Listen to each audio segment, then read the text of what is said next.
I am of Swedish descent and have been interested in the genealogy of my family for about 10 years.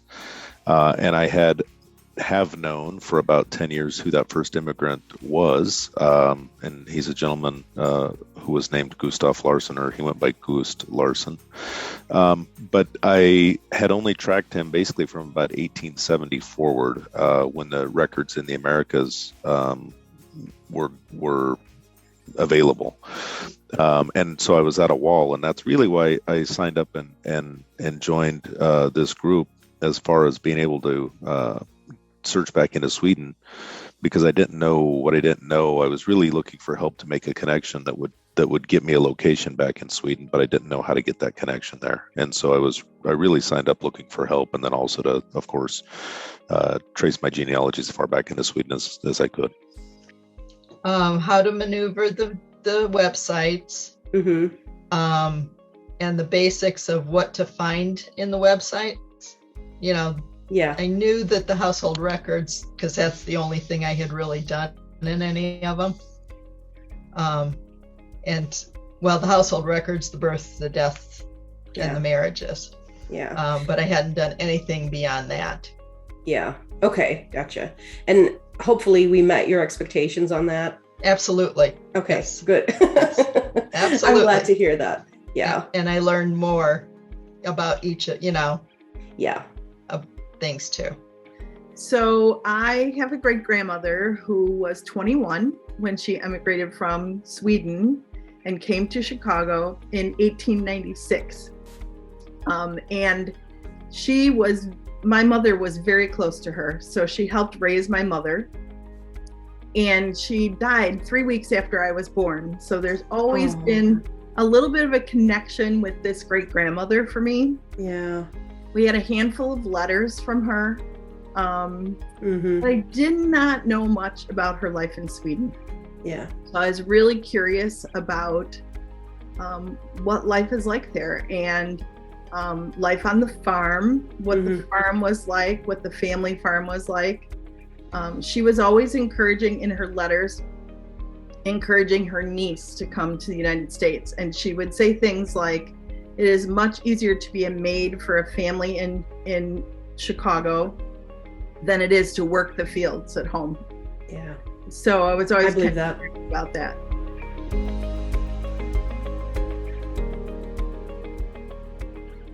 I actually had taken a class through Ancestry and about Swedish research. And the problem was the person who taught it wasn't an expert in Swedish genealogy. She was an expert in Eastern European genealogy. And so the questions went unanswered. And I know I need help, but that's not enough of the right help in the right place. And so when I saw this opportunity pop up, I went, damn. The way that you have constructed the classes, going from here's the vocabulary that you're going to need to learn. I mean, you're going to have access to other pieces of vocabulary, but this is kind of the bare minimum that you're going to need to know and be able to remember. Otherwise you're going to have a Rolodex with all of these words and flipping through them all the time. Yeah. So that really working from here's the foundational knowledge, here are foundational records that you're going to have. And you were right. I think early on you said that people have a tendency to look for dates and places and then move on. Guilty? And that to slow down. And that's where bringing all of the other things in really made a difference, at least for me. Yeah. The videos are so in-depth and have so much cultural, social information in there that really helped me get a much better understanding of life in Sweden.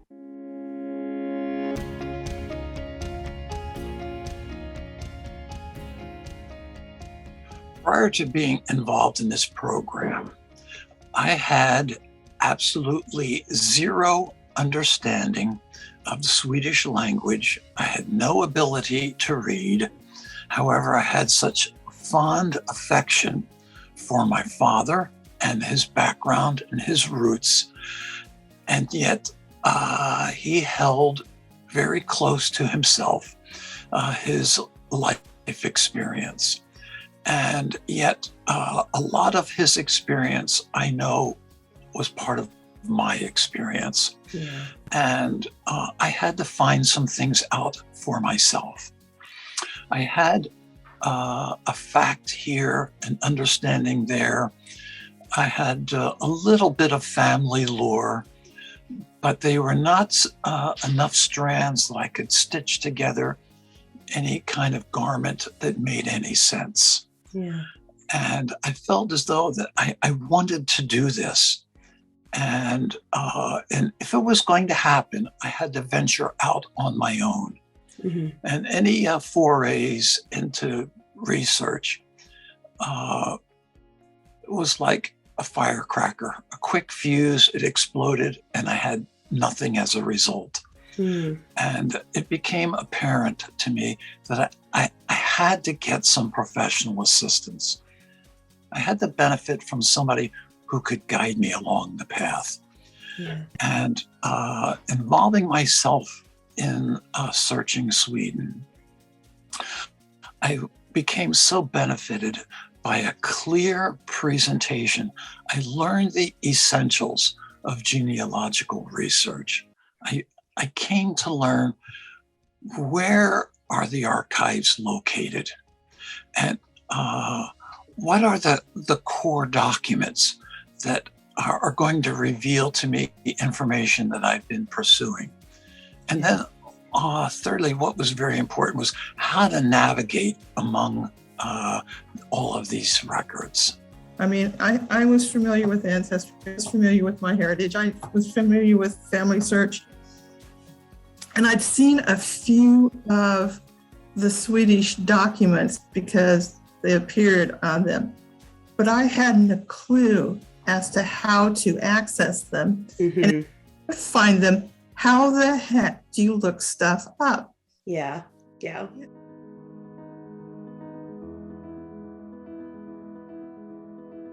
I want you to know that you are one of the best adult educators I had the pleasure of taking a class from. I was telling my husband this morning that save the gal who was my master's facilitator, you are the best education class that I have taken. Oh, thank you. That's very sweet. That's big shoes, so thank you. I appreciate that.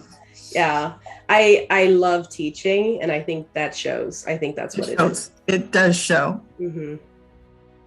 You know, I am, as a non-native speaker and reader, I had to connect with a world that was speaking and reading.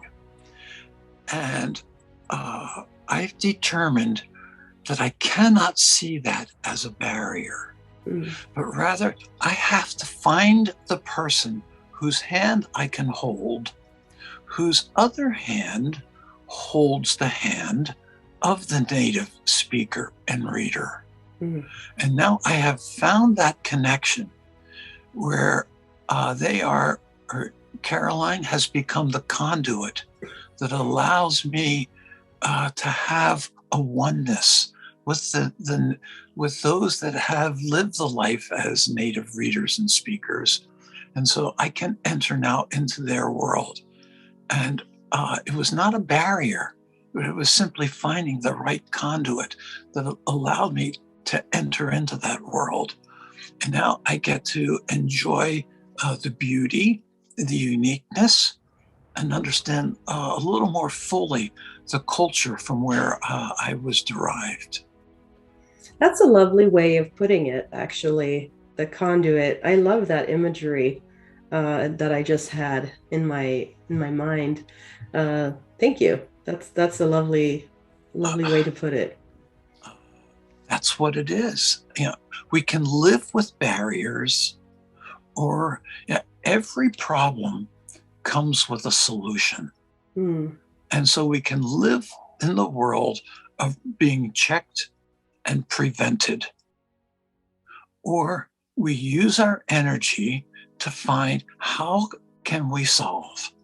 And at times it takes a sense of creativity. Other times the answer is there waiting to be found, and we just have to involve ourselves in the pursuit. And this program is what allowed me to make that connection. So I wasn't checked. It wasn't a stone wall, but it was a matter of finding the conduit so I can reach into my ancestors' life. And now we have a oneness together. Through your course, it's always reflected how much of your own personal knowledge. It's not like you lived here and learned about Sweden on your own. Yeah. So you have that depth that would not be there for a lot of people who were trying to offer a similar course.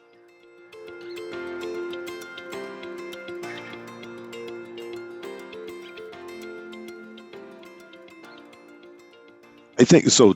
For me, the two most exciting discoveries. One was to actually break that link to find out which region of Sweden Gustav Larsson came from.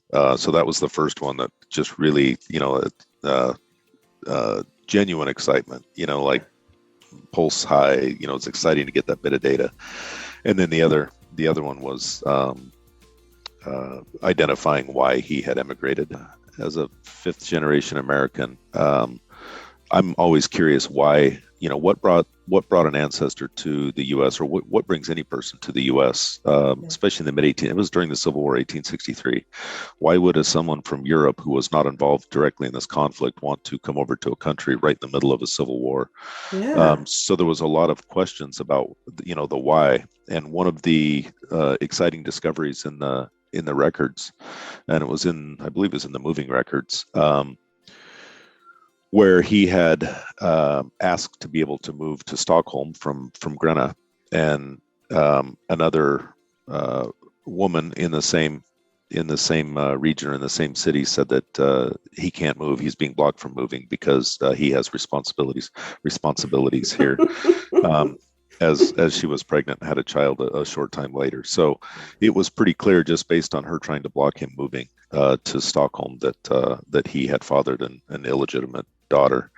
And then that, it was a cool discovery because it brought a story out of what otherwise is just, he was at this location at this time in his life, but it actually brought a story to light about why he probably emigrated. And then, of course, Caroline, with your help, you put a lot of context around what it means to father or mother an illegitimate child during the mid 1800s. And so the context of that history that you know and are aware of, all that history context plus the situation he was in, really built a story around what was happening in his life and why he decided to emigrate. So it was very cool. I imagine that the two biggest finds for me was Goose's death record. After the state of Nebraska told me that he didn't exist twice. Wow. Okay. Come on, man. I've got his tombstone. Yeah. And then doing the estate record.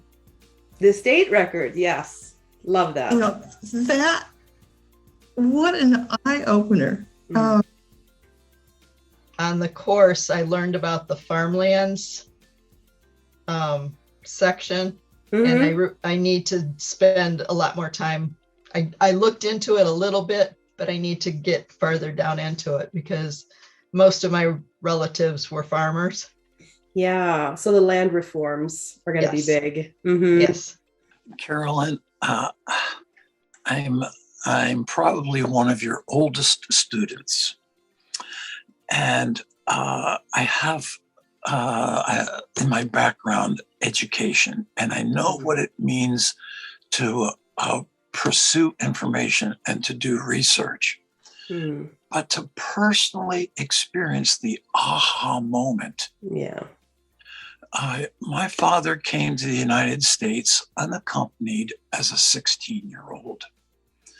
Yeah. And he learned how to make a life for himself where did he learn that? Yeah. You know, what were the impacts on his early life that led him to where he had that sense of adventure? Yeah. And what could I learn about his early life? And I had pretty much determined that information about his upbringing was either lost or irretrievable. Mm. And yet learning how to attack this project, where to begin, and how one document is going to lead to another. Mm. Oh my goodness. Mm-hmm.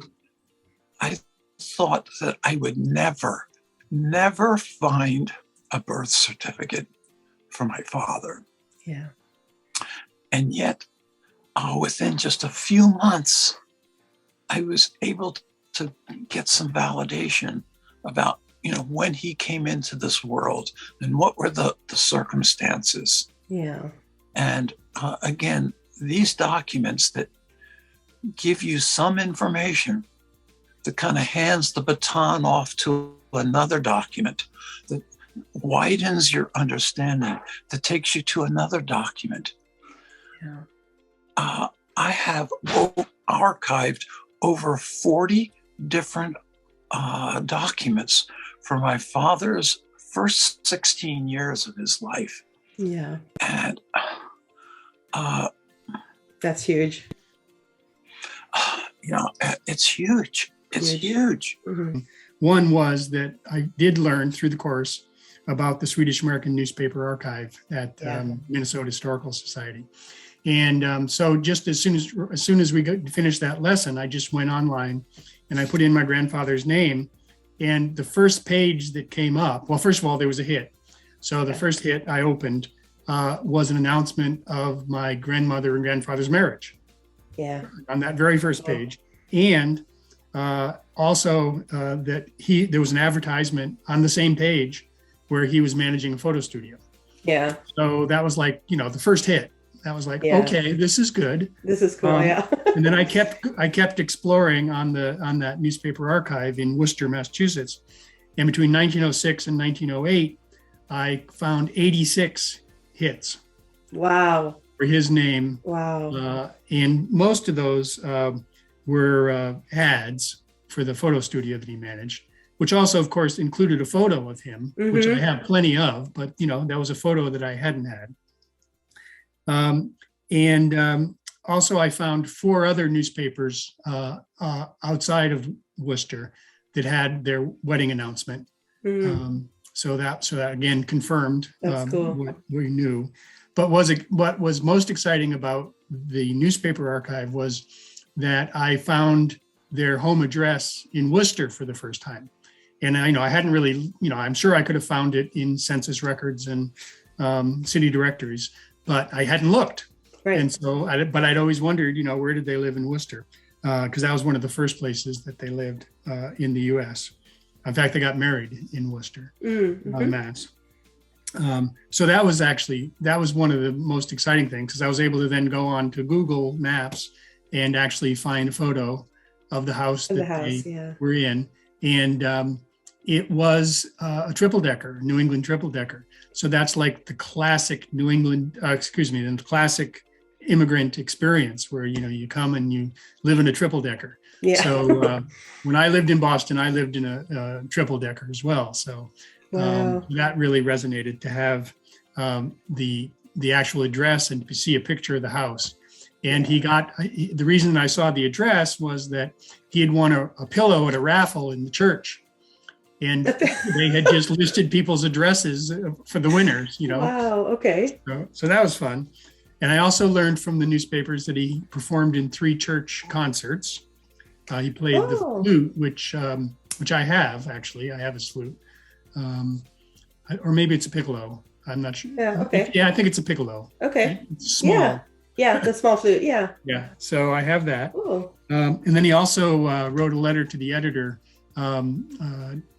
to the Swedish newspaper in Chicago, saying that they were the best Swedish American newspaper So that was, that was pretty exciting, just all in one day. Yeah, that's a good day. First try. That's a good day.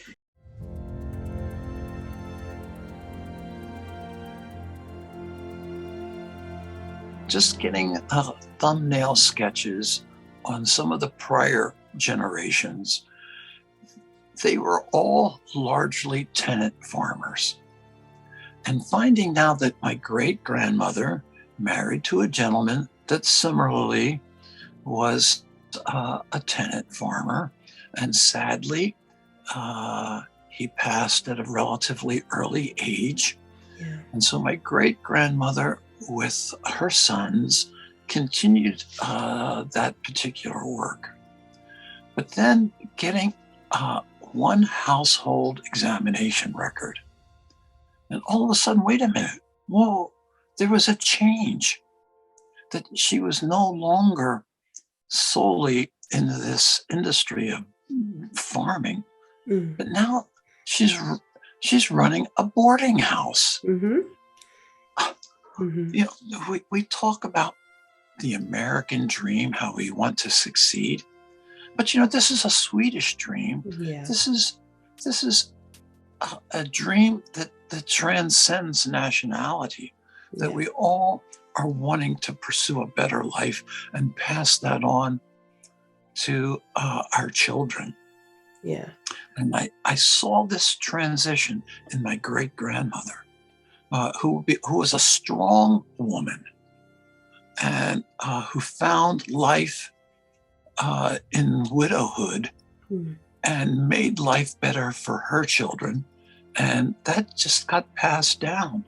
Yeah. And her grandson, my father, pursued a better life. Yeah. And his children yeah.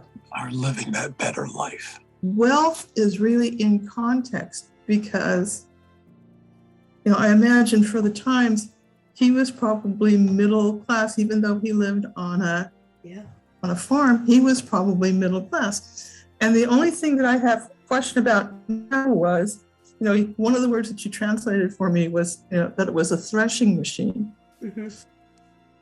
And he doesn't have a horse. And that was before mechanized threshing. How did he do that? I know. It puts a whole other perspective on work, doesn't it? Uh-huh. Mm-hmm. Every single one of us has a story. Mm-hmm. And every story is a valid story. Every story is to be treasured. Yeah. And looking at a number of my relatives and seeing a lot of those female relatives identified as Piga. It's not a depreciating story. It's a story of service. It's a story of getting up in the morning, going to work, and creating a better life for yourself. Yeah. And I just so respect that. Yeah. And that you will find the motivation in life to get up, to work, and in your own context of your own life, you become an overcomer.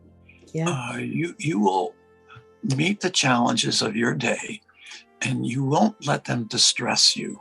You will accept those challenges to the degree that you're going to get up again tomorrow. You're going to get up the next day, and so your yesterdays have value, and your tomorrows you get to create continuation of that story. Yeah, I love that.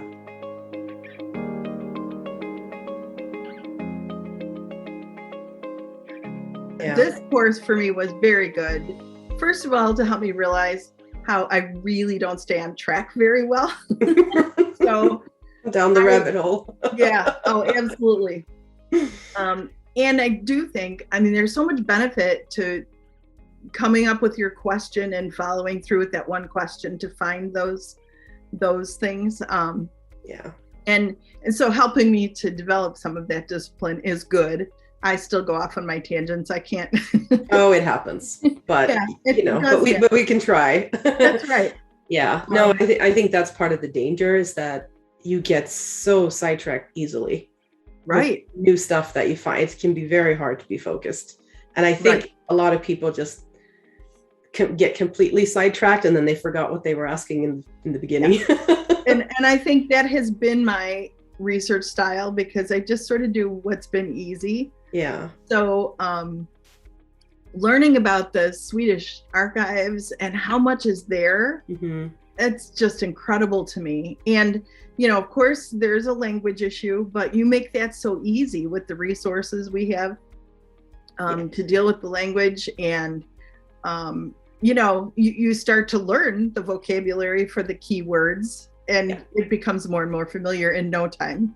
So that makes it much easier too. It's been a very good experience, you know, not only from the fact that I got into new records and had a lot of fun exploring the records in Sweden and working through those parish records, but also just the amount of information in the movement, you know, after 10 years of sort of being stuck with the same data set, and then to learn so much so quickly was one of the highlights of the last 12 months. Oh, I appreciate that. And I agree. I think it's so super fun to see somebody get on a roll and then try and untangle all of this. And I think you'll agree with me that the Swedish archives are pretty amazing. the record keeping, the amount of records and the quality of the records is incredible. I've researched 12 different family members, and I've scanned over 175 different documents. And this is in 10 months. You know, hey, imagine what's going to happen when I get good at this, and I have a certain ease and facility for this research. You know, you can run, but you can't hide. Yeah, 100%. They can't get away. No. Yeah. This is just this is an Alice in Wonderland experience. I used that illustration before. I went through the looking glass and down the rabbit hole. There was a whole new world there that it was welcoming me in.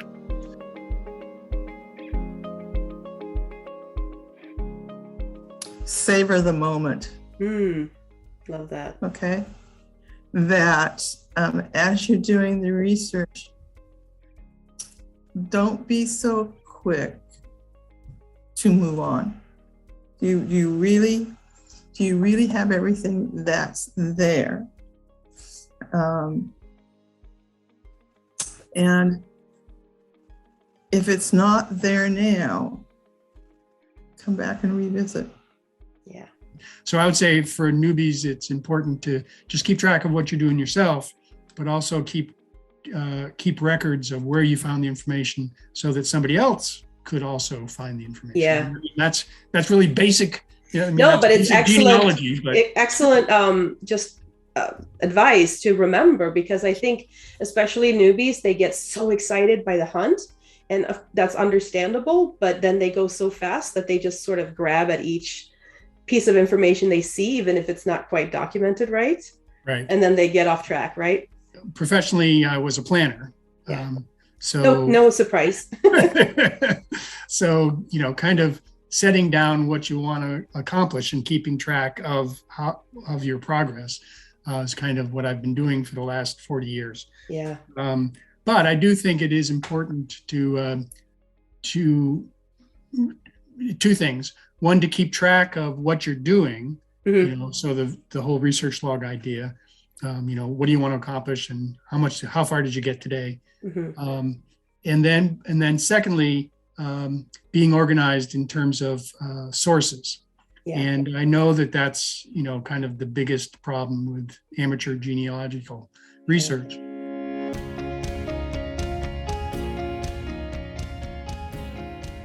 If I was ever to talk with somebody for 20 seconds, 2 minutes, 20 minutes, that was pondering the unsupported platform I'm going to say, what in the world are you thinking?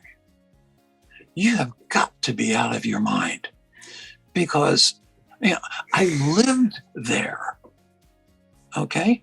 Mhm. And then they're going to say something like, what's their off ramp? Their off ramp is going to be, well, I know a little bit of the language. I said, dude, you have no clue.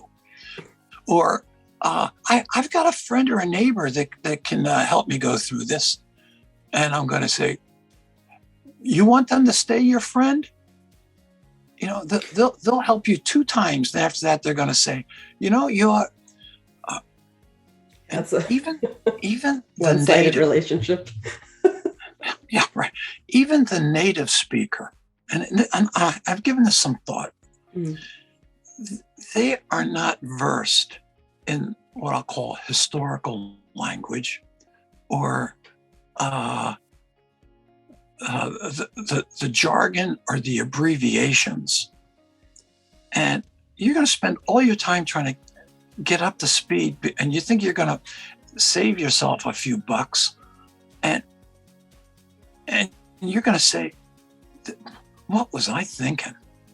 When we had our calls and I could hear other people's excitement over their discoveries, it's so exciting, and that is so encouraging also to help me keep going and keep looking at things, because you're like, oh, how nice that they found this piece or this person that they've been looking for.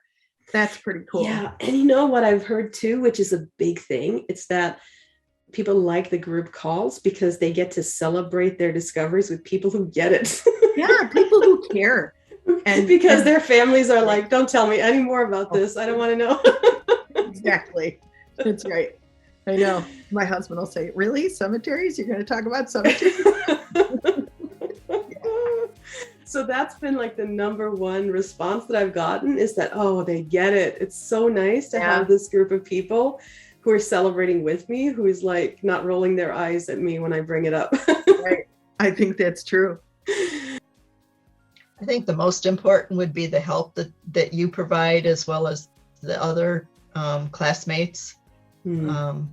Just from what they're learning, or what something that they've learned may trigger something that would help you or help me. If you learn it correctly the first time, you aren't going to have to go back and reteach yourself. Yeah. It's less work to redo stuff. It's less work. Yes, precisely. So I'm not sure how you would the slow way is the fast way. The slow way is the way. Yeah. Yeah. Meeting on a regular basis brings some accountability to your research too. To say that, I've got a call with Caroline coming up in a week. I need to make some progress. I need to actually, we talked about some things that I was supposed to do, and now this next call is coming up, so I need to make some progress. So there's some accountability and it's accountability I don't want to lose, because there's a lot of stuff going on in life, and my head goes a lot of different directions. And if I continue to stay with you, I'm still going to move forward in even researching American ancestors. So I like and I need that accountability. I think always when I research, I come up with some questions about things or things I don't quite understand, and knowing I can just ask questions. And you were so responsive to even the smallest little questions, like fine tuning some of the things, or I think I know what this means, but I'm not exactly sure. And then you explain it a little bit more fully, and then I get all the color that's there. And that's what I miss, I think, a lot of times. I can look at that tree with names and dates. It's not the same. Right. No, exactly. Another part of the course that I thought was very helpful and would maybe tip someone into joining was the feedback videos. Because, and I feel like, because I haven't really been doing, engaged in real thorough research yet, I didn't have some of those problems to bring to you. But the way that you answered questions that are presented by people in the group is very thorough and very helpful to be able to do it through a video. I find that that's a really helpful method for providing feedback. Some of the value to this course is because you actually live in both places, and you know Sweden so well, and you know our frame of reference here. So I think the depth there, the quality of the knowledge that you can help us sort through, you know, and like I said, as I research and I have questions, it's just so wonderful to say, yeah, but what does this really mean? And then to be able to hear that, it's great. Because normally you're researching at home alone and you think, I wonder what this is all about. Yeah, you're right. And that's kind of what I wanted to accomplish a little bit. It's like for everybody to have like a little coach in their pocket when they get stuck in those places. Yeah. You know, to be able to get through some of those small things, because I want you to be 100% sure and understanding what you're seeing and what you're reading and getting the whole full picture of it, because all of those little things that you don't fully understand sometimes, like they compound. Yeah. I think you know, that's true. Mm-hmm. Yeah. And then sometimes you're like, I don't know now because I wasn't sure here. And now you gone further down that not sure path. Right. You know, and as you put the pieces together, it really does start to make more and more sense once, you know, you fully understand the little parts. Exactly. As each of us as students we were doing our research, and we found a new document. And again, we get the validation of our family member was alive. They lived here at this particular day, in this particular time. And here is the extent of their family. But there's some additional notations and citations. There's a narrative there that we didn't have. We don't know.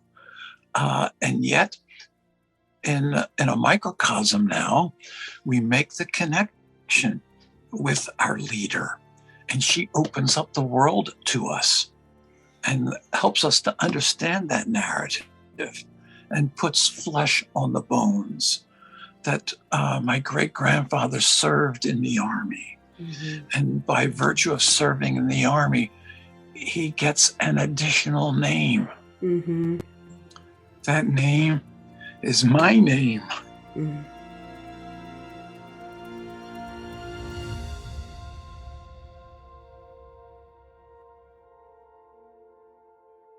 Please do not waste any more time pondering, should I do this or should I do that?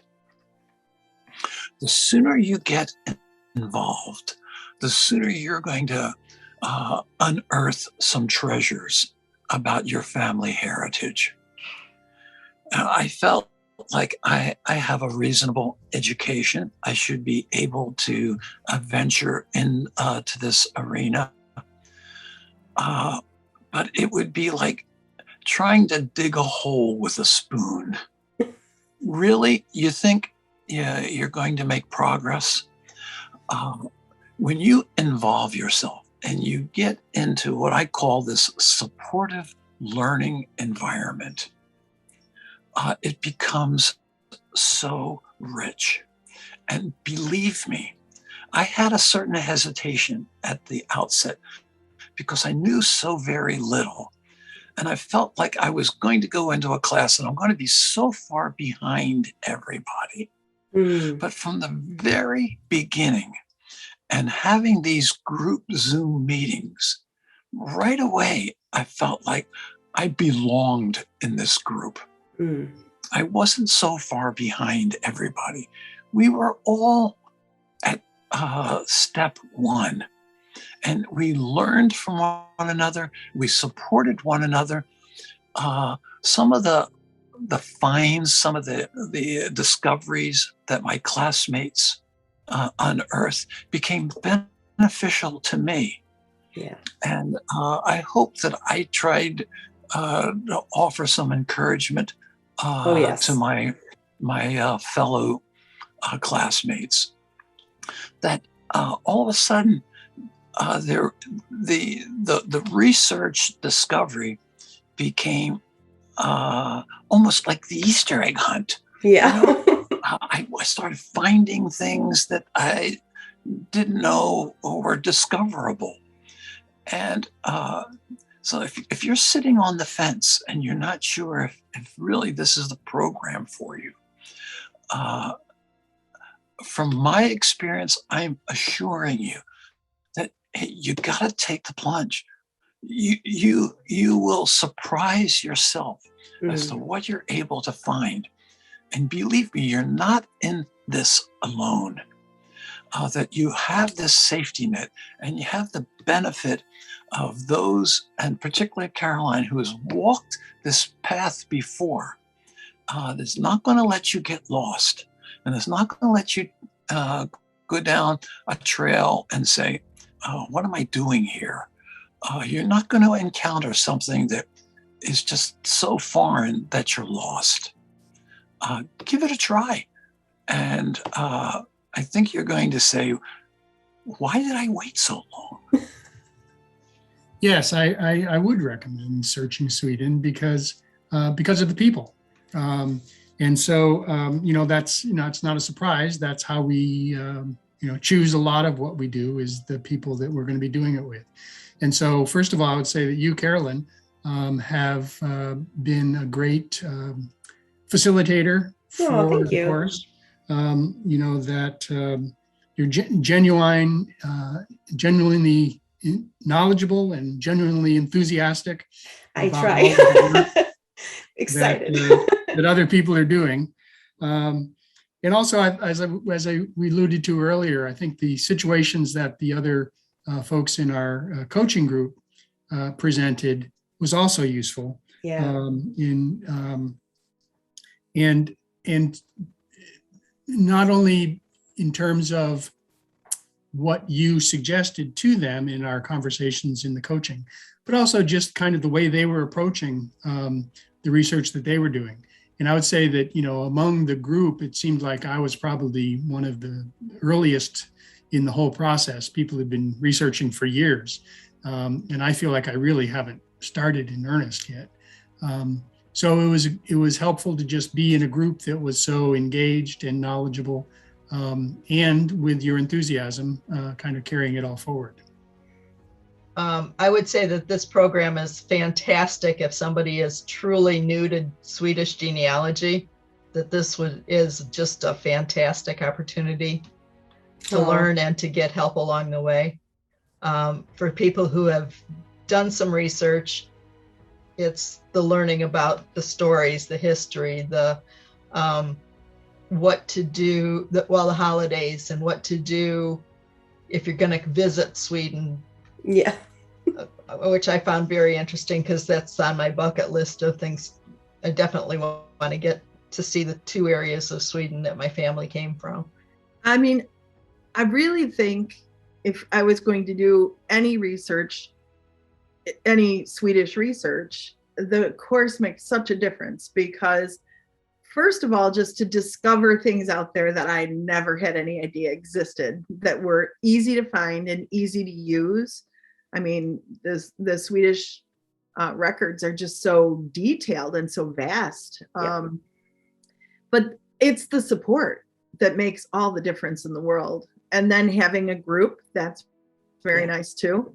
But just to be able to come to you and say, I think this is what it means, but is that really what it means? Or, is this place really where I think it is? All of that, the clarifying, it's wonderful. And the context, I think I would never have gotten that just by looking at the archives. Never. Yeah, right. So right. The course videos give so much depth to all of that, the culture and the social things. So I can't imagine any other way I could have gotten that, other than a course like this. And then again, because your roots are there, you have such deep knowledge. I don't think I could have gotten that kind of understanding from someone who hadn't lived there. you're absolutely going to make progress in whatever you're researching. So if you're looking at one family member or trying to identify what happened with a few family member, you will absolutely make progress in finding information and in furthering your family history and your family journey. So one is, it's going to have results. You will find more information. Second, you're going to make new discoveries, much like I did. You're going to find some stories from what your family did. And I hope everybody who's considering doing something like this would want to know stories instead of just, when a person lived, where they lived and when they died. The stories are important. I think one thing that maybe people wouldn't be thinking about up front is that you also have a great sense of history, Swedish history. You know what the environment was like, how people, the conditions they lived, what might have influenced their decisions and their behavior. And so I think that context is important to have. And so somebody that, even if they know where to go and what to look for, they don't get that context. They don't get the history. They don't get the environment, the situational awareness. And then finally, it's a really fun process. And if you like having fun, we did have fun, didn't we? you should sign up and come have fun. Yeah, thank you for that. I love that. And I think what you said is really key, like just going into this with an open mind and like allowing the process to unfold, and exactly understanding that there was a lot of cultural stuff going on and all that context. Like context is everything. Well, honestly, paying for this course would allow somebody to do their own research and find all of those things and learn so many other things along the way, that if I pay a researcher to do those, I'm never going to get the depth that I could get through this course about Sweden. I will say this, the VIP level of this course costs less than what we charge for 5 hours of private research. Yeah, I think if that gives an idea. Yeah, I think that really makes sense to me. That I agree, the price for private research, and you would never get as much. You would find those facts, and that's about it.